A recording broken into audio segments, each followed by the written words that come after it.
teman-teman, kembali lagi di channel saya. Setelah episode sebelumnya yang sangat seru, kini kita kembali dengan episode yang baru, dengan bocoran cerita yang saya angkat dari novel. Dan jangan lupa subscribe dulu bagi kalian yang suka. Dan sekarang saya mau menceritakan bocorannya kembali. Dan jangan lupa untuk subscribe, klik loncengnya, dan jangan lupa like. Selamat menikmati. Gasku. Yating sebenarnya tidak peduli membiarkan orang lain melihatnya, dan seperti Hao Yue, segera setelah muncul, dia segera mulai melantunkan mantra, sinar keemasan pekat langsung menyebar darinya, diarahkan ke arah Long Hao Chen. Long Hao Chen mengangkat kepalanya, menatap Arya Dewi Cahaya di tangannya, namun, dia tidak mengucapkan mantra apapun dan memusatkan seluruh perhatiannya pada pedang suci. Niat pedang besar yang dipancarkan oleh Arya Dewi Cahaya perlahan-lahan ditarik dari pandangan mereka, menghilang ke dalam pedang, namun seiring menghilangnya setiap bagian, tampilan Arya Dewi Cahaya berubah dari warna emas cemerlang menjadi emas gelap. Mata Long Hao Chen berkilau, dan dia tampak membentuk satu kesatuan dengan pedang ilahi. Tampaknya Arya Dewi Cahaya semakin tajam, dan dia merasa seolah pedang itu adalah bagian dari dirinya. Niat pedang tirani terus meningkat tanpa jeda, dan warna emas dari tubuh Long Hao Chen tampak semakin kaya dan kuat. Dalam keadaan ini, dia sepertinya telah kembali ke bukit-bukit di surga ilusi, tapi kali ini, dia tidak hanya dipenuhi dengan pemahaman, bahkan di hadapan langkah ke-9, dia tidak akan gemetar ketakutan. Hao Yue dan Yating menuangkan energi spiritual ke Long Hao Chen. Hao Yue menggunakan peningkatan spiritual elemen cahaya yang dikuasainya dengan baik, tapi kali ini, cahaya kecil bukan satu-satunya yang menggunakannya. 3 kepala lainnya mengubah elemen mereka sepenuhnya menjadi cahaya, dan membantu Long Hao Chen dengan kekuatan penuh mereka. Yating menggunakan mantra Brilliant World dalam bentuknya yang paling sederhana, tapi Brilliant World miliknya sudah 3 kali lebih efektif daripada mantra biasa, dan semua energi spiritual unsur ringan ini melewati pemurniannya. Tanpa berlebihan, fakta bahwa Long Hao Chen tidak dapat meningkatkan total energi spiritualnya dalam pertempuran, kekuatan tempurnya saat ini setara dengan setidaknya yang berjumlah 20.000 unit energi spiritual, kemampuan mendukung Yating dan Hao Yue hanya bisa digambarkan sebagai sesuatu yang luar biasa. Tepat pada saat itu, Long Hao Chen pindah, meluncurkan kaki kirinya ke depan, dia dengan berani menyerang dengan pedang berat di tangannya. Serangan Asura yang disucikan. Meskipun Long Hao Chen tidak menggunakan kekuatan penyimpanan pada saat meluncurkan serangan itu, niat pedangnya. Hanya dengan melihat kilatan cahaya keemasan gelap ini, semua orang merasakan niat pedang yang sangat tajam menyebabkan suara retakan di aula kuil prajurit yang sangat didekorasi. Pusat kekuatan kuil prajurit tidak punya pilihan selain memasukkan energi spiritual mereka ke dalam pelindung tubuh. Dan yang diperlukan untuk melindungi diri mereka sendiri secara naluriah hanyalah merasakan niat pedang ini. Ekspresi Qiu Yonghao berubah kali ini secara nyata, karena dia tiba-tiba mengetahui bahwa jika orang yang menghadapi pukulan ini adalah dirinya sendiri, meskipun dia bisa mengalahkan Long Hao Chen, dia tidak memiliki kepastian untuk tidak cedera. Budidaya anak ini belum mencapai langkah ke-7, dan Qiu Yonghao adalah veteran di langkah ke-9. Namun, yang mengejutkan semua orang, meteorit surgawi itu tetap tidak terpengaruh, dan setelah meluncurkan serangan ini, Long Hao Chen tersandung dengan keras, Yatinglah yang menopangnya dari belakang, untuk mencegahnya terjatuh. Cahaya keemasan lembut terus dilepaskan dari tubuh Yating untuk menyembuhkan Long Hao Chen, dan 4 kepala Hao Yue perlahan terangkat, mata mereka berubah ungu.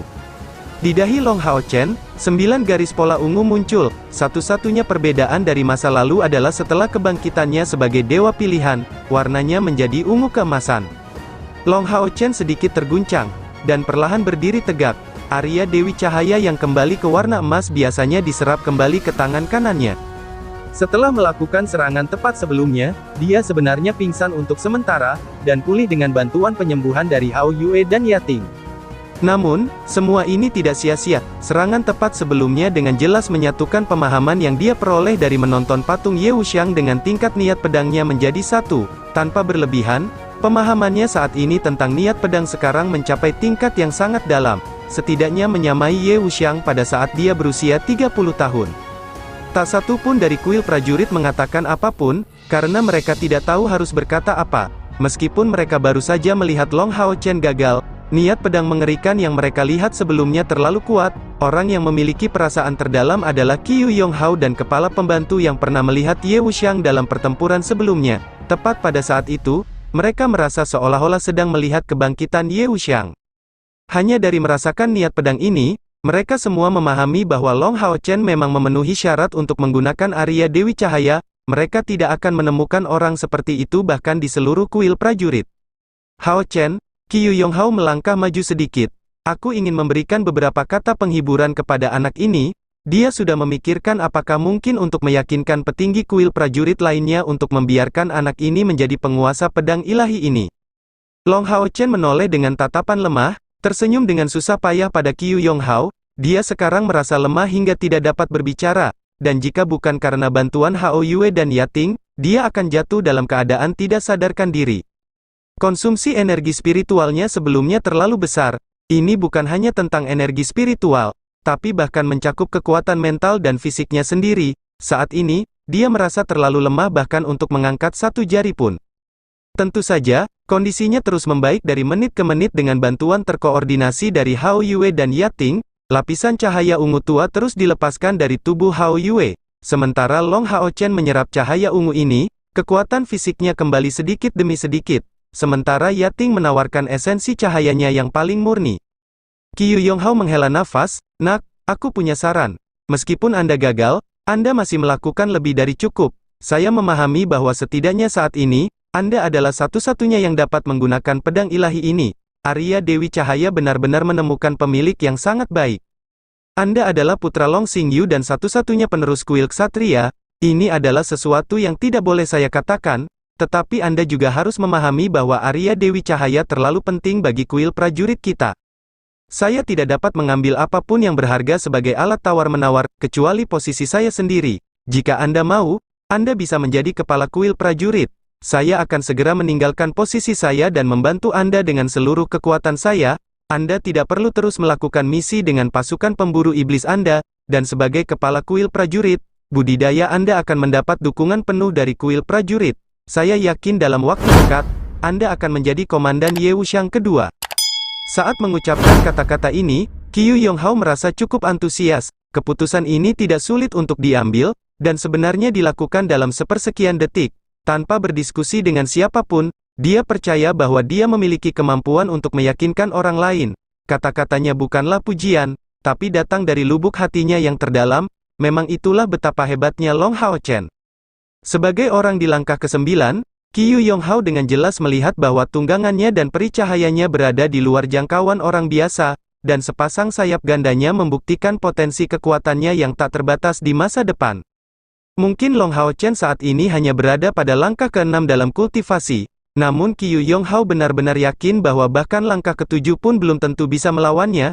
Melihat anak muda dengan kehebatan seperti itu muncul di hadapannya, dia sama sekali tidak mampu menekan perasaan kerinduannya sendiri. Namun, Long Hao Chen memiliki terlalu banyak hal unik dan tak tertandingi. Apalagi yang bisa dia berikan padanya? Apa yang cukup menarik baginya untuk meyakinkan dia untuk keluar dari kuil ksatria dan bergabung dengan kuil prajurit? Dengan cara ini Arya Dewi Cahaya selamanya akan tetap berada di tangan kuil prajurit. Dalam waktu sesingkat itu, yang terpikir olehnya hanyalah posisinya sendiri sebagai kepala kuil prajurit. Aliansi kuil dibentuk dari 6 kuil besar, dan menjadi kepala salah satunya sama dengan menjadi salah satu dari 6 kepala besar aliansi kuil. Ini sudah merupakan kehormatan dan posisi tertinggi bagi manusia, yang hanya bisa ditandingi oleh anggota pasukan pemburu iblis tingkat tinggi. Kata-kata ini mengejutkan semua orang yang hadir. Teriakan alarm terdengar dari mulut setiap orang di kuil prajurit yang hadir. Mereka sama sekali tidak menyangka kata-kata seperti itu akan keluar dari kepala kuil mereka saat ini. Terlebih lagi, mengingat posisi Qiu Yonghao, dan karena dia sudah mengucapkan kata-kata ini, dia tidak akan menariknya kembali, dan di seluruh aliansi, tidak ada yang bisa menghentikannya. Tentu saja, apakah Long Hao Chen benar-benar dapat duduk di posisi kepala kuil prajurit masih akan ditentukan oleh persetujuan bulat dari para petinggi. Tapi Qiu Yonghao saat ini berada di puncak mutlak kuil prajurit. Dengan janjinya, Long Hao Chen sudah hampir setengah duduk di atas tahta kepala kuil prajurit. Qiu Yonghao dengan sungguh-sungguh melanjutkan, kata-kata yang baru saja saya ucapkan tidak akan diubah, juga tidak akan menimbulkan penyesalan. Selama Anda bersedia duduk di posisi kepala kuil prajurit, itu akan menjadi awal dari masa kejayaan kuil prajurit saya. Meskipun kamu masih muda sekarang, kamu pasti akan membuat kuil prajurit sangat bangga di masa depan, bahkan melampaui Komandan Ye. Nak, ayo, pintu kuil prajurit terbuka lebar untukmu. Di masa depan, Anda akan dapat sepenuhnya mengendalikan kuil prajurit. Kata-kata Qiu Yonghao tidak diragukan lagi, penuh daya tarik. Dapat dikatakan bahwa selama 1000 tahun sejarah kuil aliansi ini adalah pertama kalinya situasi seperti itu muncul. Dan Qiu Yonghao masih belum mengetahui usia sebenarnya dari Long Hao Chen, seorang pemuda berusia 16 tahun yang duduk di posisi penting seperti kepala kuil hanyalah sebuah peristiwa yang belum pernah terjadi sebelumnya. Pada saat itu, para petinggi kuil prajurit secara bertahap kembali sadar. Ekspresi semua orang berubah setelah mendengar kata-kata yang diucapkan Qiu Yonghao kepada Long Hao Chen. Tapi apa yang bisa mereka katakan setelah pemandangan ini? Mereka semua baru saja menyaksikan apa yang Long Hao Chen ingin tunjukkan kepada mereka. Jika pemuda ini benar-benar menjadi kepala kuil prajurit, maka, 10 atau 20 tahun ke depan, dia pasti akan menambah halaman termasyhur lainnya dalam sejarah kuil prajurit. Kepala pembantu yang berdiri tegar selama ini melangkah maju sampai dia berada di sebelah Qiu Yonghao, dan tepat ketika yang terakhir percaya dia akan menentangnya, tetua ini menyatakan tanpa ragu-ragu, "Saya mendukung keputusan saudara Qiu. Nak, selama kamu mau, kamu akan menjadi orang terpenting di kuil prajurit mulai sekarang." Jika kata-kata Qiu Yonghao dapat dikatakan telah membawa Long Hao Chen mendapatkan setengah dari tahta kuil prajurit, maka kata-kata dari kepala pembantu veteran ini dapat dikatakan telah memberinya posisi ini. Selama Long Hao Chen menyetujui, dia benar-benar akan menjadi kepala kuil prajurit. "Senior, saya benar-benar minta maaf, tapi saya tidak bisa menerimanya. Saya adalah bagian dari kuil ksatria, dan terlebih lagi, saya sekarang adalah pemburu iblis dan kapten pasukan pemburu iblis saya. Karena itu, saya bertanggung jawab terhadap semua rekan saya. Lagi pula, aku belum gagal." Dia benar-benar menolak. Kedua tetua itu bingung, dan apa yang baru saja dia katakan, dia tidak gagal. Long Hao Chen memberi sinyal mata pada Hao Yue, dan tubuh besarnya mulai bergerak, menyapu ekornya ke arah meteorit surgawi ini. Dengan suara gemuruh, setidaknya sepertiga meteorit surgawi itu jatuh ke tanah. Meteorit tersebut sangat berat dan menghasilkan dentuman yang sangat keras saat menghantam tanah. Tapi ini sekali lagi mengejutkan semua orang yang hadir. Semua orang di sini tahu betapa tangguhnya meteorit surgawi itu. Jangankan keseluruhannya, bahkan sebagian saja akan sangat sulit untuk dipisahkan. Jadi sebenarnya, dia tidak gagal, dan berhasil menebak meteorit surgawi sebesar itu. Termasuk dari langkah ke-9, tidak ada yang bisa melihat dengan jelas pukulan dari Long Hao Chen. Ketika serangan itu diluncurkan, segala sesuatu di sekitarnya telah diliputi cahaya. Qiu Yonghao hanya bisa merasakan tenggorokannya menjadi kering, dan kali ini, dia tidak tahu harus berkata apa. Dia terdiam, dan hal yang sama berlaku untuk semua dari kuil prajurit yang hadir. Saat itu juga, pikiran Qiu Yonghao benar-benar kosong. Dalam waktu singkat ini, Long Hao Chen mendapatkan kembali kekuatan fisiknya dan berhasil berdiri tegak. Dengan dukungan lengan Yating, dia perlahan maju ke arah meteorit surgawi itu, dan dengan kilatan emas, cahaya surga abadi menyelimuti meteorit surgawi itu, dan sepertiga dari meteorit surgawi itu menghilang, sesuai kesepakatan mereka, dibuat sebelumnya. Karena perjanjian dengan kuil prajurit, Long Hao Chen langsung mengambil potongan meteorit surgawi yang merupakan hadiahnya untuk tugasnya. Tapi apakah kuil prajurit benar-benar menderita kerugian? Jawabannya adalah tidak. Tongkat di tangan Yating diarahkan ke 2/3 sisa meteorit surgawi, dan dengan kilatan keemasan, sepertinya mengeluarkan suara mendengung. Segera, pedang penuh kekuatan muncul dari tebasan itu. Niat pedang yang kuat ini muncul kembali secara perlahan di pandangan semua orang, dan akhirnya tersebar dalam radius 3 meter di sekitar meteorit surgawi. Perlahan menyebar, tidak terlihat sekeras sebelumnya. Tapi niat pedang ini tampak lebih terkonsentrasi. Itu benar, dengan serangan itu, Long Hao Chen meninggalkan keseluruhan pedangnya di dalam batu surgawi ini. Jika bukan itu masalahnya, dia tidak akan berada dalam kondisi yang lemah. Tentu saja, niat pedangnya sendiri tidak hilang, dan selama dia diberi waktu untuk beristirahat, niat pedangnya akan pulih di tubuhnya.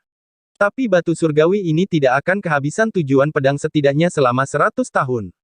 Dengan rangsangan dari energi spiritual Yating, niat pedang diaktifkan. Itu adalah hal yang sangat berharga yang ditinggalkan Long Hao Chen ke kuil prajurit. Setiap prajurit yang hadir terdiam. Qiu Yonghao perlahan mendekati Long Hao Chen, dan setelah menghela nafas panjang, menyatakan, "Nak, ikut aku." Mengatakan ini, dia perlahan berjalan menuju sisi aula, dia maju dengan kecepatan lambat, dan pada saat itu, sepertinya dia sudah bertambah tua. Diikuti oleh tatapan penuh perhatian dari lainnya dari kuil prajurit, Long Hao Chen mengikuti Qiu Yonghao saat dia melangkah keluar. Saat ini, sebagian besar kekuatan fisik Long Hao Chen dipulihkan, tepat sebelum menaiki tangga, dia mengirim Hao Yue kembali ke menara keabadian, sebelum mengikuti Qiu Yonghao ke atas. Lantai atas kuil prajurit, kantor kepala kuil. Qiu Yonghao menunjuk ke sofa terdekat, "Kamu boleh duduk." Long Hao Chen mengukur ruangan pemimpin tertinggi kuil prajurit, penuh keterkejutan, ini karena tempat ini terlalu sederhana. Di dalam ruangan itu tidak ada hiasan apapun, yang ada hanyalah meja, kursi, rak buku kayu, sofa kuno, dan tempat tidur papan. Tidak ada lagi. Meskipun ruangan ini luasnya lebih dari 200 meter persegi, tidak ada perasaan pribadi di dalamnya. Qiu Yonghao berbicara dengan malu-malu, pada tahun-tahun itu, ketika Komandan Ye memimpin kuil prajurit, ruangan ini juga didekorasi dengan cara ini, itu tetap sama selama lebih dari 100 tahun, dan bahkan posisi itemnya tidak berubah sedikit pun. Sejak dia melihat kepala kuil prajurit ini untuk pertama kalinya, Long Hao Chen merasakan keyakinan fanatiknya pada Ye Wuxiang. "Menurutmu aneh rasanya mengingat kenangan Komandan Ye bahkan sebagai kepala kuil prajurit, bukan?" Qiu Yonghao memberikan pandangan frustrasi kepada Long Hao Chen saat dia menyuarakan pertanyaan ini. Long Hao Chen tidak mengucapkan sepatah kata pun, hanya mengangguk ringan. "Ini karena saya awalnya adalah pengurus rumah tangga Komandan Ye, atau mungkin harus saya katakan sebagai pelayannya, rekan yang tumbuh bersama Komandan Ye." Suara Qiu Yonghao sebenarnya tercekat oleh emosi. Kemunculan Arya Dewi Cahaya yang disebut telah membangkitkan kembali kesedihannya yang luar biasa, tetapi juga kenangan terindahnya. Komandan Ye juga memiliki keadaan keluarga yang baik, ayahnya adalah seorang konsul, sedangkan keluarga saya miskin. Ketika saya berusia 5 tahun, orang tuanya membelikan saya untuk rumah Komandan Ye, tempat saya ditahan sebagai budak. Saya 2 tahun lebih muda dari Komandan Ye, jadi saya didesak untuk mengikutinya di mansion, sebagai pelayan kecilnya, dan bendahara seumur hidupnya. Komandan Ye memperlakukanku dengan sangat baik. Sejak muda, dia tidak pernah memperlakukan saya sebagai orang yang lebih rendah darinya. Aku masih ingat dengan jelas ketika dia baru berusia 7 tahun, dia mengucapkan kata-kata kepadaku, "Mulai sekarang, kamu adalah adik laki-lakiku, dan aku akan melindungimu." Pada titik ini dalam ceritanya, Qiu Yonghao tidak bisa mengendalikan emosinya sendiri. Air mata jatuh, dan lelaki tua ini, yang sudah berusia lebih dari 100 tahun, menangis dengan sedihnya tentang kenangannya lebih dari 100 tahun yang lalu. Sementara Long Hao Chen bisa mengatakan sebelumnya bahwa dia masih merasa agak kesal terhadap kuil prajurit. Setelah mendengar usulan Qiu Yonghao untuk menggantikannya sebagai kepala kuil dan mengalami cobaan mereka, kebencian ini mulai berubah menjadi simpati. Saat Komandan Ye sedang berlatih seni pedang, dia mengizinkan saya menemaninya selama pelatihan. Lalu, saat bergabung dengan kuil prajurit, dia mengizinkanku mengikutinya juga. Bahkan sebelum pertarungan menentukan melawan Kaisar Dewa Iblis, dia masih tidak lupa memperingatkanku untuk berkultivasi dengan baik. Saat itu, saya masih berada pada tahap ke-7 dalam kultivasi. Tanpa dukungan dari Komandan Ye, saya tidak akan berada di sini hari ini, dan hanya akan hidup sebagai pelayan, menjalani kehidupan yang biasa-biasa saja. Aku benar-benar tidak menyangka bahwa aku akan melihat kecemerlangan Komandan Ye muncul kembali di depan mataku lagi. Aku tahu bahwa aku tidak mungkin membuatmu mengembalikan pedang suci ke kuil prajurit. Anda sepenuhnya benar, hanya di tangan Anda pedang ilahi ini dapat memperoleh kembali pengaruhnya pada tahun-tahun ketika ia berada di tangan Komandan Ye.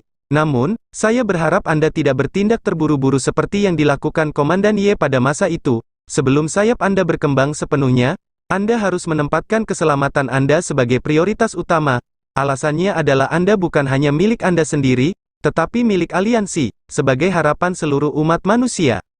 Ya, Long Hao Chen berdiri, memberikan persetujuannya dengan hormat. Qiu Yonghao menghela nafas, "Aku sangat iri dengan kuil ksatria. Undangan saya akan berlaku selamanya, pintu kuil prajurit akan terbuka untukmu kapan saja." Setelah mencapai titik ini, matanya tiba-tiba berbinar, tiba-tiba berpikir, "Hao Chen, bagaimana kalau tetap berada di kuil ksatria sambil memegang jabatan kepala kuil prajurit, menurutmu bagaimana idenya?" "Apa?" Long Hao Chen memulai, "Kepala kuil, kamu menilai terlalu tinggi junior ini. Qiu Yonghao melanjutkan dengan tawa lembut, ini bukan tidak mungkin, bukannya saya menilai Anda terlalu tinggi, tetapi kemampuan yang Anda tunjukkan hari ini menciptakan prasyarat bagi siapapun untuk menghargai Anda. Anda pasti harus menjaga diri Anda tetap hidup. Saya mendengar dari Su Zongliang bahwa Anda datang ke kuil prajurit untuk menangani 3 masalah. Yang paling penting sudah ditangani, bagaimana dengan 2 lainnya? Long Hao Chen berkata, saya baru saja menerima beberapa misi pembantaian dengan rekan-rekan saya dan siap untuk mengikuti karavan Yueye ke wilayah iblis. Tapi budidaya kita sudah melebihi langkah ke-6, jadi saya khawatir kita tidak akan bisa melewati pemeriksaan ketika meninggalkan benteng Tenggara. Qiu Yonghao menjawab, ini sederhana saja. Saya hanya akan meminta seseorang menyampaikan sepatah kata kepada orang yang bertanggung jawab, dan bagaimana dengan yang lainnya? Long Hao Chen bergumam pada dirinya sendiri dengan ragu-ragu, sebelum menceritakan kisah sederhana tentang apa yang terjadi di kota Star Seeker, tanpa tambahan yang berlebihan, dia hanya mengatakan kebenaran. Para prajurit di depan berlumuran darah dan berjuang keras, sementara hal seperti ini terjadi di belakang, bisakah Anda meminta Hallmaster memperhatikan hal ini? Qiu Yonghao mengerutkan alisnya, saya mengerti, saya akan memastikan masalah ini terselesaikan. Apakah ada hal lain yang membutuhkan bantuan dari kuil prajurit? Long Hao Chen menggelengkan kepalanya. Qiu Yonghao kemudian tersenyum. Kalau begitu, izinkan saya menawarkan Anda hadiah. Apa? Long Hao Chen menolak dengan tergesa-gesa. Senior, tidak perlu, kuil prajurit sudah memberiku banyak hal. Fakta bahwa Anda mengizinkan saya menggunakan Arya Dewi Cahaya sudah merupakan hadiah terbesar yang dapat saya harapkan. Apalagi saya telah mengambil sepotong meteorit surgawi. Qiu Yonghao mengungkapkan senyuman yang agak misterius, ini sebenarnya adalah rahasia tentang dirimu. Namun, di dunia ini, hanya aku yang tahu.